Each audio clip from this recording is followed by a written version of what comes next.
Welcome to PSR studies.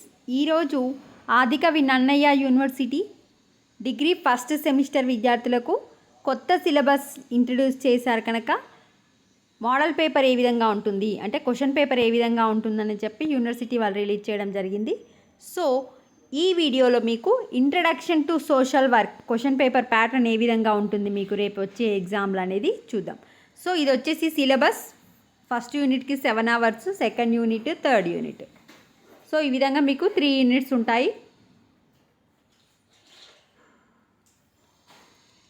Question paper చూసుకుంటే 50 marksకి only 2 hours time. Section ఏలో మీరు వచ్చేసి 8 questions ఇస్తే 4 questions అటెండ్ చేయాలి. ఈచ్ క్వశ్చన్కి 5 marks, టోటల్ వచ్చేసి 20 marks. Scope of social works, methods and fields of social work, community, social case work, principles of social group work, phase of community organisation, community empowerment, objectives of social work. ఈ విధంగా 8 questions ఇస్తే 4 questions attend చేయాలి. Next దాంట్లో మీకు 3rd questions ఉంటాయి, 3 questions ఉంటాయి. Internal choice అనేది ఉంటుంది, అంటే పైన క్వశ్చన్ ఆర్ కింది క్వశ్చన్ అటెండ్ చేయాలి. ఈచ్ క్వశ్చన్కి 10 marks, టోటల్ వచ్చేసి 30 marks.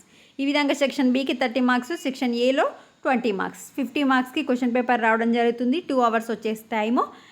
ఇందులో ఉన్న ప్రతి ఒక్క క్వశ్చన్ నేర్చుకోండి, మీకు యూజ్ అయ్యే అవకాశాలు ఉంటాయి. వీడియోని లైక్ చేయండి, తప్పకుండా ఛానల్ సబ్స్క్రైబ్ చేసుకోండి. Thanks for the watching.